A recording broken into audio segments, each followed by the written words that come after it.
Hi hello నమస్తే welcome back to my channel Neeru's kitchen lab.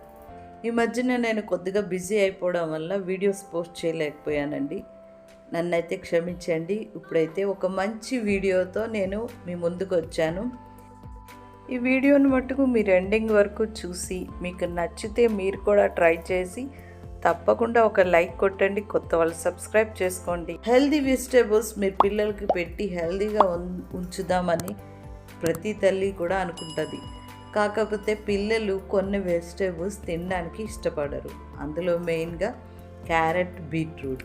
కానీ ఈరోజు మనం ఈ క్యారెట్, బీట్రూట్ యూజ్ చేసుకుని ఒక మంచి స్నాక్ ఐటెం నేర్చుకుందాము. దానికోసం అయితే 2 ఎగ్స్, ఒక బీట్రూట్, ఒక క్యారెట్, ఒక బంగాళదుంపని నేను శుభ్రంగా చెక్కు తీసేసుకుంటున్నాను. కడుక్కున్న తర్వాత చెక్ తీసేసుకుని రెడీ చేసుకుంటున్నా. వీటిని ఈ క్వాంటిటీస్ మీకు కావాల్సినంత పెంచుకోవచ్చు, తగ్గించుకోవచ్చు. బీట్రూట్ అయితే కొద్దిగా చెక్కు లోపలికి తీస్తున్నాను అనమాట. ఆ చెక్కు తీసేసి ఇవి అన్నీ కూడా గ్రేట్ చేసుకుందాం. ముందుగా క్యారెట్ని తురుముతున్నాను అనమాట. ఇవన్నీ తురిమేసుకుని మంచి స్నాక్ తయారు చేద్దాం. నేనైతే క్యారెట్ ఫుల్గా తీసుకోలేదు. క్యారెట్ కొంచెం పెద్దది ఉందని కొద్దిగా వదిలేసాను. అలాగే పొటాటో అయితే ఫుల్గా వేసేసుకున్నాను. అదే బీట్రూట్ అయితే హాఫ్ తీసుకున్నా.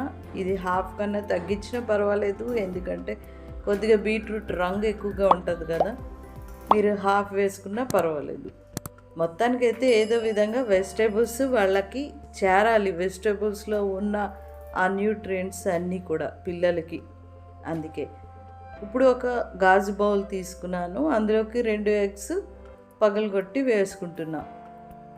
ఇందులో వేసుకున్న తర్వాత మసాలాలు వేసుకుందాం. దానికి కావాల్సిన ఉప్పు, టేస్ట్కి సరిపడా ఉప్పు వేసుకోండి. తర్వాత 1/2 స్పూన్ గరం మసాలా, 1/2 స్పూన్ చాట్ మసాలా వేస్తున్నాను నేను ఇక్కడ.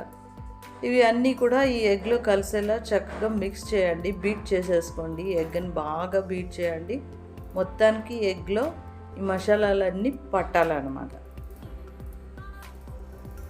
ఈ మసాలాలు పట్టిన తర్వాత ఈ తురుము పెట్టుకున్న క్యారెట్, బంగాళదుంప అండ్ బీట్రూట్ అన్నీ కూడా అందులో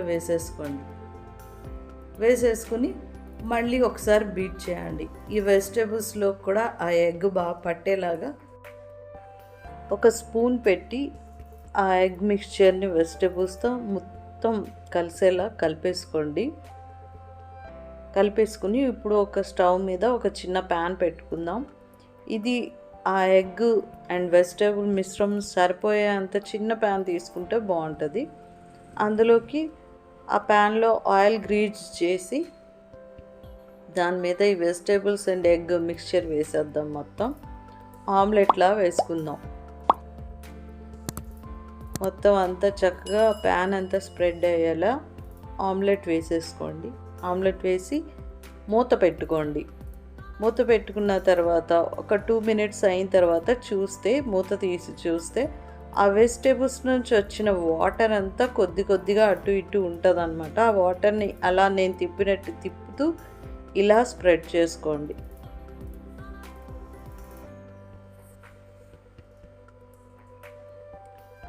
ఇప్పుడు ఒకసారి ఆమ్లెట్ తిరిగేసి చూద్దాం.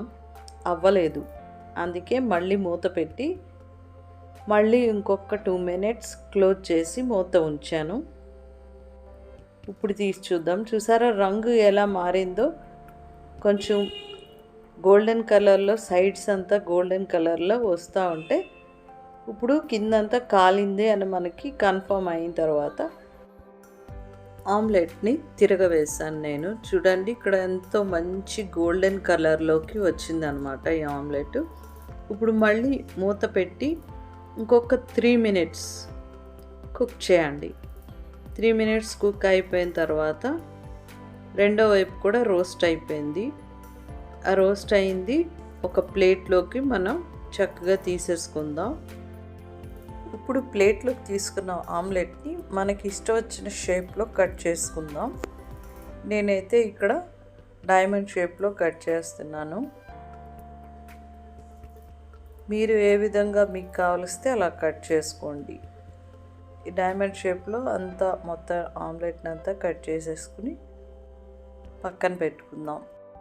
మీకు కావలిస్తే ఆమ్లెట్ని ఇలాగే తినేయచ్చు, లేదు అంటే ఇంకా చట్పటాగా నేను తయారు చేయబోతున్నాను. ఒక చిన్న బౌల్ తీసుకుని అందులోకి 1 టేబుల్ స్పూన్ కార్న్ఫ్లవర్ వేసుకున్నా, దానికి కొద్దిగా వాటర్ యాడ్ చేశాను. యాడ్ చేసి మొత్తం ఉండలు లేకుండా కార్న్ఫ్లవర్ అంతా డైల్యూట్ చేసేసుకోండి. ఇప్పుడు ఒక ప్యాన్ తీసుకొని ఆ ప్యాన్లో 1 స్పూన్ ఆయిల్ వేసి అందులో కట్ చేసి పెట్టుకున్న ఉల్లిపాయలు, కొత్తిమీర, కరివేపాకు అండ్ పచ్చిమిర్చి కూడా రెడీ చేసి పెట్టుకున్నాను. ఇవన్నీ కూడా ఆయిల్ అంతా వేడయిన తర్వాత ముందుగా ఉల్లిపాయలు వేసుకుందాం.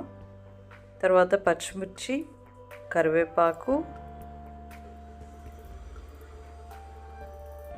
వేసుకుని చక్కగా ఫ్రై చేద్దాం. కొద్దిగా ఉల్లిపాయ మెత్తబడే వరకు, మెత్తబడకపోయినా ఇందులో క్రంచీగా ఉంటేనే బాగుంటుంది ఉల్లిపాయ. అండ్ 1 స్పూన్ సోయా సాస్ వేసుకున్నాను, 1 spoon tomato sauce and 1 spoon green chilli sauce. ఇదంతా కూడా కలిపేసా, అంతా ఒకసారి కలిపాను అలాగా. ఇప్పుడు కలిపి పెట్టుకున్న కార్న్ఫ్లోర్ కూడా ఇందులో వేసేసుకుందాం. ఇదిగోండి, మళ్ళీ ఒకసారి కార్న్ఫ్లోర్ని జస్ట్ కలిపేసి అలా మళ్ళీ అందులో వేసేసుకుందాం. వేసేసుకొని ఫాస్ట్గా కలిపితే ఒక థిక్ పేస్ట్లా తయారవుతుంది అనమాట. అందులో ఈ కట్ చేసి పెట్టుకున్న ఆమ్లెట్ పీసెస్ అన్నీ వేసేసి ఇందులో వెల్లుల్లిపాయ ముక్కలు కూడా వేసుకుంటే బాగుంటుంది. నా దగ్గర అయితే వెల్లుల్లిపాయలు అయిపోవడం వల్ల నేను వేయలేదు. అండ్ లాస్ట్లో కొత్తిమీరతో గార్నిష్ చేసుకోండి. అంతే, ఎంతో టేస్టీ ఆమ్లెట్ అనొచ్చు మీరు దీన్ని, లేకపోతే మంచూరియా కూడా అనొచ్చు. Omelette Manchuria ready. ఈ వీడియో మీకు కానీ నచ్చితే తప్పకుండా ఒక లైక్ కొట్టండి. అండ్ కొత్త వాళ్ళైతే నా ఛానల్ సబ్స్క్రైబ్ చేసుకోండి. మీకు ఈ వీడియో నచ్చితే ఫ్రెండ్స్కి కూడా షేర్ చేయండి. లాస్ట్లో మటుకు నిమ్మకాయ, దాని మీద ఇష్టం ఉన్న వాళ్ళు నిమ్మకాయ రసం వేసుకుని తినండి.